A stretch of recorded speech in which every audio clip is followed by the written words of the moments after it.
The Yankees scored 23 runs in this series. They won 2 out of 3 games, and if you just look at that, you'd probably say the offense is rolling, this team looks great. But that's not the standard, because this Marlins series didn't show us how good this team can be. It showed us why this team can still fail in October.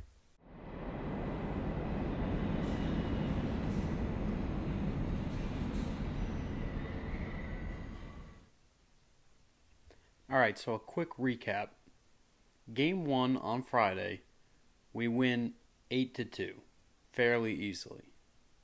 Game 2 on Saturday, we trailed early, came back, and were able to hold on and win 9-7. And then on Sunday, we end up leading early, bullpen falters, we lose 7-6. So again, the series was a win, but it's a completely different feel than the series against Seattle. This series was high scoring, there were momentum swings, bullpen stress, constant traffic on the bases, and this is what happens when games get loose. And how do you handle that? It tells you a lot about the structure of the team. So, what held for the standard in this series against the Marlins? Well, number one, the offensive firepower. We scored 23 runs in 3 games. That's real. This lineup has the ability to overwhelm teams. When they're aggressive and confident, they can take over games quickly. And considering we scored 23 runs in 3 games, and only our 2, 3, 4, and 5 hitters are hitting over 200, I can only imagine what type of damage this offense is going to do when the other 5 hitters in the lineup start hitting. The second thing that held was the ability to respond. And this is specifically about Game 2. It was a bit of a back and forth game. It wasn't clean. It wasn't comfortable. But we found a way to win. And that matters. You know, a lot of teams fall behind early. You fall behind by 4 runs. It's tough to come back from. But the team was resilient, and we found a way to win. So, that's very important. Number 3 is the depth contributions. It wasn't just 1 or 2 guys. We had multiple contributors over multiple innings. And that's a strength. So, again, Bellinger, Judge, Rice, Stanton, they all came through in big spots in this series. Now, what did not hold in this series? First and foremost, run prevention consistency. We only gave up 2 runs in the first game, but then we give up 7 runs in back-to-back games. That's not stable. That's volatility. And especially when a majority of those runs are given up by the bullpen in the late innings, that's a problem. That is not a way to win in October. Which brings us to number 2, the bullpen control. It was not a clean series from the bullpen. Leads did not feel safe. Execution wasn't consistent. And we started to see this a little bit in the series against Seattle. But now seeing Doval and Bednar give up runs in back-to-back appearances, it does not leave you with a good feeling, considering those 2 guys are supposed to be the anchors at the back end of the bullpen. So that bullpen did not hold. And then number 3 is game control. So the series itself felt chaotic. And here's the key. Good teams win chaotic games. But great teams don't have to rely on them. That first game, an 8-2 win, you take advantage of the opportunities that the other team gives you. That's the way championship teams play. The back and forth, not relying on the bullpen, not being able to rely on the bottom 3 or 4 hitters in your order. That's not a recipe to win in the playoffs. It's just not. But we'll move on to the turning point of the series, which in this series against Miami, the turning point was late in Game 2. Because obviously we won the first game pretty handily. In Game 2, it looked like Ryan Weathers struggled, obviously. It looked like the Marlins were going to control that game. But we were able to flip the switch, basically. That game itself was what ended up determining the outcome of the series. We had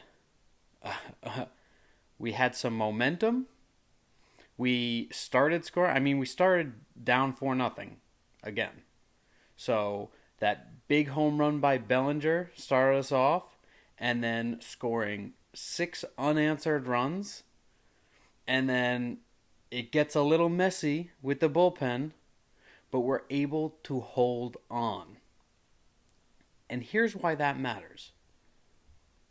That moment told us 2 things at once.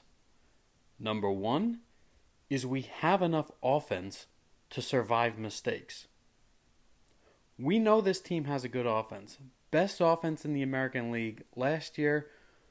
Looks like we should be the best offense in the American League again this year. And again, we only have 4 hitters hitting above 200. So we can it's scary to think how good this offense actually can be and has the potential to be. The other thing that this moment told us was we are still making way too many mistakes to fully trust the team. And that is the dual identity of this team right now. We knew coming in that the bullpen was a question mark. And then that series opener in San Francisco, the offense clicked. The pitching was just lights out. Fried and Schlittler have been crazy good. Fried pitched in this last game that we ended up losing, but he had a lead when he left, and he was supposed to start a 1 o'clock game. It ends up getting pushed back until 5 o'clock. He didn't have his best stuff, but he was grinding through that game. That 6th inning, he could have been in a lot of trouble. We had 2 challenges that got overturned, which, the first one, the play at first base, where he picked the guy off, that was bang bang. I understand how you missed that. Then there was a play at the plate where the guy's out by 2 feet and the umpire calls him safe. Thank goodness we have the challenge system, because that was absurd that he was even called safe on that. But anyway, Fried ends up getting through the 6th, and they bring him out again for the 7th, which I was wondering in my head, what the heck are they going to do? Because we don't have the arms that we trust in a close game in that bullpen to take on 3 full innings. And as it turned out, even though he got a couple of outs in the 7th inning, was not good enough. He was good enough, but having to get 2 innings and 1 out from the bullpen just was too much of an ask. So let's talk about the positive from this series. And the positive was The depth in the middle of this lineup. This is the best version of this offense. It's not just one guy carrying the team. It's not just Judge, because even in the Seattle series, Judge wasn't doing all that much. Comes home, hits that big home run in the first inning in this first game against the Marlins. He got himself going, but it's not just him. Ben Rice, as I've said before, I do think he's the X factor to this offense. He has been exceeding expectations, clearly taking that next step forward. Hopefully it continues. Stanton is hot right now, so we got to ride that wave. We weren't sure what that last day off in Seattle was going to do to him, if it was going to cool him off, but he has continued to hit. So we've got multiple threats. We've got pressure 2 through 5 at least. Seem like Jazz might be waking up here, getting a couple of hits in this series. And that's how you win consistently. Not just explosively. Not waiting for that one guy to hit the home run.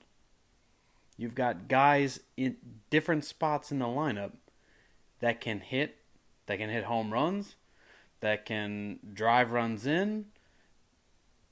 That's how you win.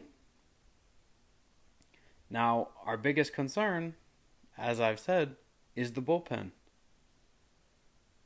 We had, guys like Jake Bird look great to start the season. Gave up no runs. This last game, faced 3 batters, walked a guy, hit a guy, gave up a double. Cost us a game. Then you got Bednar and Doval. Now, Bednar's been able to close out the games that he's come into. Luckily, it hasn't just been a 1-run lead when he's come in, but he has given up runs, and that's a bit of a concern, considering he's supposed to be the shutdown closer. Hedrick's been a bright spot. Tim Hill has been great. And even Fernando Cruz. Other than that, who do you trust? Are we going to keep seeing Paul Blackburn in high leverage situations? That doesn't instill confidence in me. I don't know about you guys, but I don't know.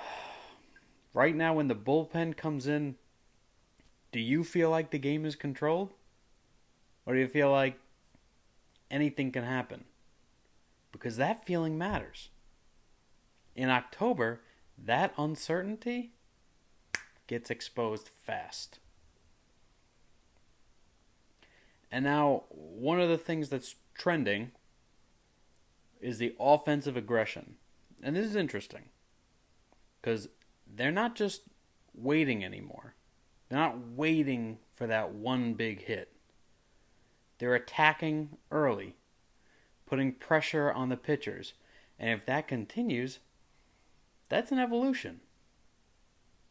This lineup is developing. We're getting better. We're getting those situational hits. If that fades, then we go back to the issues of the past, where it's boom or bust. So, again, that's something we're going to keep an eye on throughout this season. Every series that comes up, we're going to have to see, are they putting the ball in play? Or are they coming up and just striking out? I mean, I'll be honest with you, so far in this season, Austin Wells, Ryan McMahon, and Caballero, after an impressive series in San Francisco, where I thought, wow, this speed could change things, they're not getting hits. They're not getting on base. There was a ball the other day where Caballero hits a ground ball to the pitcher, starts jogging at first. Pitcher boots it, then he starts running, and he gets thrown out. He's the speedy guy. If you're the speedy guy and you hit a ball in the infield and you're not running, they bobble it, you don't get there. The one aspect that you bring to this lineup, you're not even using it. What are you doing?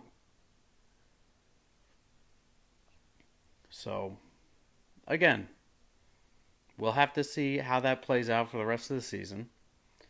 But let's zoom out a little bit. What does this series say about the build of this team? What's aligned? The offensive ceiling looks like it can be elite, as it has been. I would say we have the ability to be even better this year, given the fact that certain guys are being more consistent, certain guys are taking another step forward, and right now that's just in the middle of the lineup. When that technique, when the hitting becomes contagious to the rest of the lineup, I'm telling you, the offense will be scary. And that's going to be a matter of timing. When will that happen? And hopefully it continues through the right time, through the playoffs. We have the ability to create big innings. In this series, Miami walked, I believe they said it was 28 guys. I know we had 11 walks in the first game. So, to take advantage of that, that's what you need to do. I'll be honest, there was one inning where they walked 4 guys and hit 1 guy. And those were the only runs that we scored. 4 walks, 1 hit batter, and we only scored 2 runs in that inning. I feel like we didn't even capitalize on that. Luckily, we got, more hits later in the game, and it didn't come back to bite us, but they're giving you a gift. You have to take it. So what's not aligned? Well, as you well know, it's the run prevention structure. You can't be giving up 7 runs in multiple games and expecting consistency. That's not just pitching, that's system-wide. There's some errors in there. There is some poor pitching.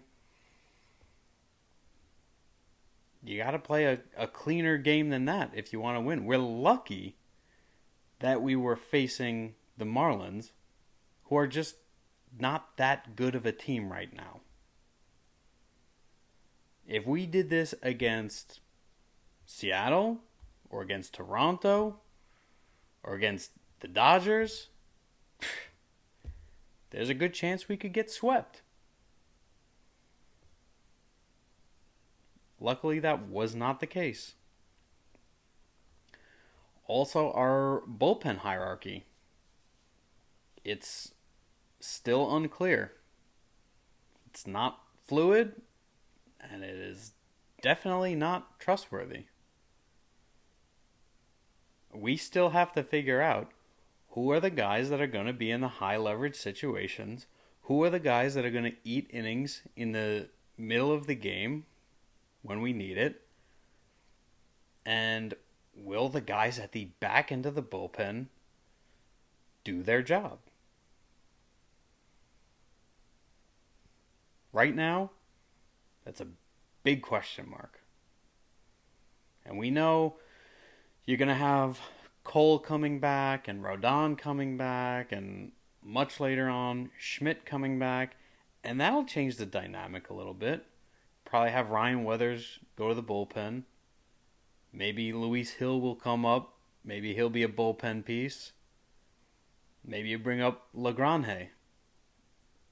Solidify that bullpen with those 100+ mile an hour pitches he throws. But at the current moment, big question mark. And then our game control identity. Are we controlling the games? Certain games we are. Or are we just surviving them? Which we saw in a couple of games in this series. Like, right now, even though we're 7-2, we're seeing a little bit more survival in these last 6 games than control. It would be nice to control more of the games. And considering the starting pitchers that we have, we should be controlling more games. So what have we learned? The series taught us 3 very important things. Number 1, this offense can carry us. But that's not a plan. It's not a good plan. That's a fallback. You want to have solid pitching. You want to have arms in the bullpen that you can count on. Yeah, this offense can score a lot of runs, and that'll bail you out every once in a while. But if you're relying on that consistently, you're going to run into a buzzsaw at some point. You're going to run into some good pitching against you at some point. Luckily, it wasn't in this series, or the outcome would have been very different. But it is good to know that the offense has the ability to carry us. Second thing we learned is that the risks didn't just go away, but they have been covered up a little bit. Winning 2 out of 3 games can hide the problems, but the problems are still there. Again, it goes back to the bullpen. It goes back to the pitching, the defense. Those have to be solid. And this team has 2 identities right now. You have your controlled playoff style team, which we saw in the second game against Seattle, that 5-0 win. Very clean game. And then you've got this chaotic, high-scoring survival team, which is what we saw throughout this series. And this team hasn't chosen which identity they want or they are yet. Controlling or chaotic. Something that hopefully we'll find out sooner than later, and hopefully it'll be controlling more than chaos. Now, what can we look forward to for this next series against the A's? This is critical, because this next stretch will tell us the direction that they're going in. Can they limit runs consistently? Not just once, not occasionally, but consistently. Number 2, does this bullpen stabilize? Are we going to have defined roles? Will the players that we need to execute in big, high-leverage situations actually get the job done? And can we actually trust any of these relievers? And the third thing is the offense going to stay aggressive or revert to boom or bust? Are they going to keep applying pressure or go back to waiting to do damage? And hopefully they keep applying the pressure. I loved seeing guys getting on base and trying to steal second. Get that extra bag. Get into scoring position. Because, when it comes down to it, if it does end up being a 1-run game or a 2-run game, those guys that walked and stole second and scored on a single, they are the difference in the game. So I'm hoping we continue the aggressive approach on offense and on the bases. And if these three things trend the right way, we're building something real. So here's the bottom line. The Yankees won the series, but the series exposed something important. They're still a little too comfortable playing games that they don't fully control. And that works right now. That works in March and April and May. But that does not work in October. And until this team can prove that it can control games, limit damage, and trust its bullpen, they're dangerous, but they're not dependable. And that's the difference. And that's the standard. Not whether you can win games like this, but whether you need to. This is The Standard with Brian Leavy.